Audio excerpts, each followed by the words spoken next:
Hello, this is the Lord's Legion and welcome to the best villains ever, the show in which I talk about a specific villain and talk about their backstories, abilities, greatest feats, and why I love them so much. Now I've noticed that my last few episodes have been sci-fi related one way or another, and so I have decided to break the cycle by doing an episode for an iconic horror villain. And who better than a Nightmare on Elm Street's main antagonist throughout the entire series, Freddy Krueger. So without further ado, let's begin with his backstory. Now it all started with Amanda Krueger, who is a nurse who works at an insane asylum. But while she was checking on all the inmates, she was accidentally locked in with over 100 inmates surrounding her, which then leads to Amanda getting brutally beaten and raped by all the inmates. And then 9 months later, she gave birth to Freddy Krueger. As you could imagine, Freddy's childhood was not so good because of his upbringing, as he was often beaten up by his abusive, drunken stepfather. But not only that, Freddy also got tormented by a bunch of kids because of what happened to his birth mother, often being referred as a son of 100 maniacs. But once Freddy turned 18, he snapped at his stepdad and ended up killing him. Years later, Freddy ended up getting married and even had a daughter. However, Freddy became a murderer who goes by the name of the Springwood Slasher, in which Freddy tortures and kills innocent kids. After Freddy's wife discovered the truth, Freddy decided to kill his own wife right in front of his daughter. Freddy eventually got sent to prison after all the crimes he committed, but was later set free on a technicality.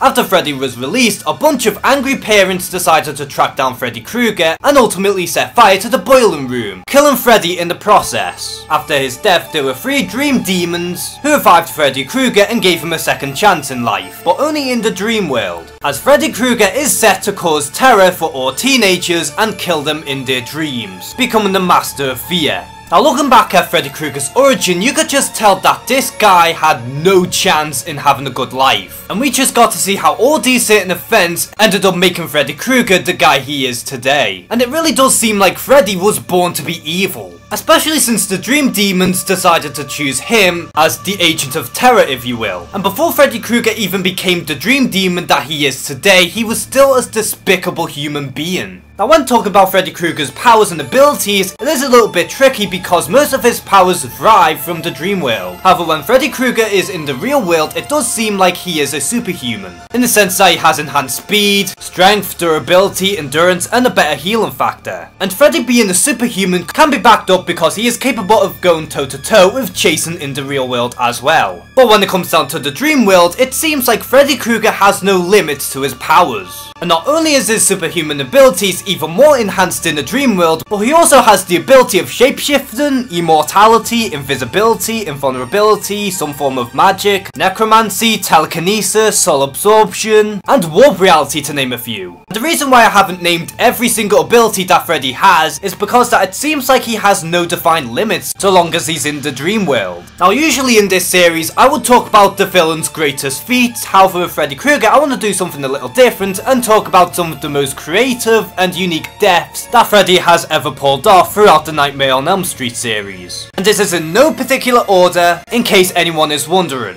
First of all, we have Freddy killing a horny teenager by bursting through the bed and just slaughtering him, making it a literal wet dream. Also, we have Freddy Krueger exploiting an old heroin addict by having her overdose from her old addiction. We also have the iconic death scene in which someone gets sinked down from the bottom of the bed and then a pool of blood explodes like a volcano. And even some of the kills from Freddy Krueger can be extremely funny, such as him falling into a TV and then slamming the girl face first against the screen. We also have the ragdoll death from the original, which is by far the most disturbing out of the entire series. We also have Freddy forcing one of his victims to eat her own organs, while her family laugh at her face. Another hilarious yet brutal kill is of course Freddy Krueger sucking a girl's mouth to death. And by far the most creative is of course the Puppet Master death, where Freddy literally has his victim on strings and then forces him to jump off a building. And then we also have Freddy Krueger bursting out of his victim's chest, alien style, which is probably the most visually impressive. And we also have the Freddy motorcycle death, where his victim slowly but surely gets fused with the cycle and then ultimately crashes to his doom, abusing the death victim, in which gives him another hearing aid that makes his hearing all the more sensitive, which is probably Freddy Krueger at his most sadistic. And finally we have the end and death from the remake, which despite it not being as creative as some of the other deaths, at the very least it looked really cool on screen. And speaking of the remake, this is normally the time in which I talk about different versions of the villains that I talk about. And to me this is the appropriate time in which I discuss on the recent incarnation of Freddy Krueger, who is portrayed by Jackie Earle Haley. And I'm not going to be comparing his performance to Robert Englund because that is just unfair. Because at the end of the day, Robert Englund is the definitive Freddy Krueger. Now in terms of performances, Jackie Earle Haley did the best with what he was given. And it was clear that he was going for a more sinister angle of the character as opposed to the more comedic side. And honestly, if he had a better script, then he would have been a great Freddy Krueger. Because the real problem doesn't lie with the actor, but rather the writing. Because this version of Freddy Krueger doesn't have the exact charm, nor even remotely feels like Freddy Krueger to me. With the exception of a few little moments, but that mostly came down to Jackie Earle Haley in doing the best with what he had.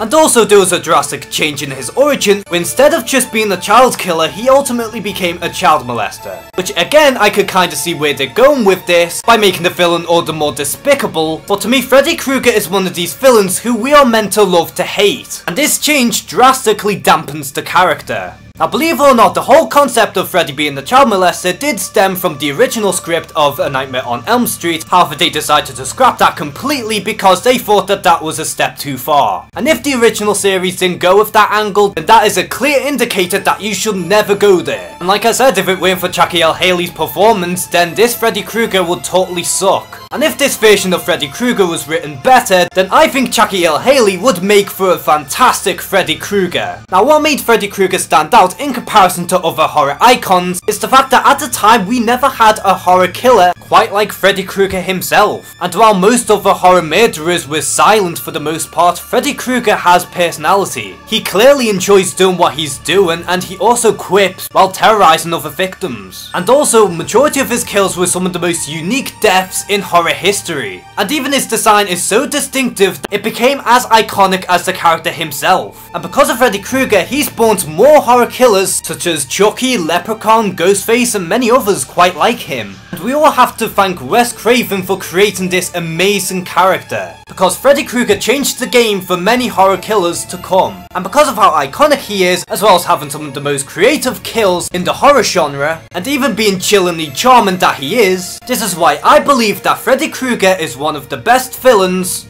of all time. So are you a fan of Freddy Krueger, and what are your favourite kills from the villain himself? Comment below and share some thoughts. And as always, thank you guys for watching this video. Please like and subscribe, take care and have a good one.